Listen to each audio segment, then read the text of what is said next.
د میدان وردګو امنیه قومندانۍ کې د ولایت اړوند قومندانۍ او جزه تامونو د 1402 هجري شمسي کال د لومړیو شپږو میاشتو کړنو لاسته راوړنو او کارکوونکو د هڅونې په موخه غونډه رابلل شوې وه.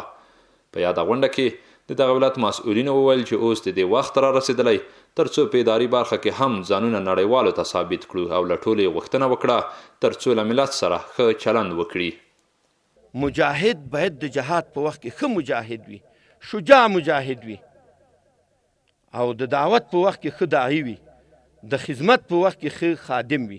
نو نن د تاسو ټول مسؤلین وي، هغه وخت راغلی باید یعنی ښه خادمان واوسیږئ چې د امت مسلمه رهبري د موږ د تاسو په لاس کې را هغه خلک د ملت د موږ سره قرباني کړي، د ملت د موږ سره نن به د دغه ملت خدمت موږ تاسو کو په تمام معنا به خدمت کو.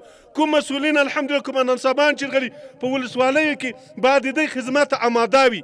په دغه غونډه کې چې ګډونوالي د ولسوالۍ د قومندانۍ مسؤلین او اداري کارکوونکي وویل دا ډول تشویقي برنامه او هڅونې د دې لامل کیږي چې نور هم د خلکو خدمت وکړي. دا خو تاسو ته هم بهتره معلومه ده چې دا په مسؤلینو باندې هم اثر کو په خدمت کې هم زیاتوالی رسي. نو مسؤلین هم متوجه کیږي خپل خدمت ته چې د ملت خدمت وکړو. نو لله الحمد مسؤلین هم په دو باندې پوه دي چې د ملت د غیږې نه راټوکېدلي دي او د ملت په غیږه کې دي اوس او د ملت په خدمت باندې مصروف دي. نو موږ په دو باندې افتخار کوو چې د مشرانو د خوا نه موږ تشویق کیږو، موږ په تقدیرونو باندې نازول کیږو.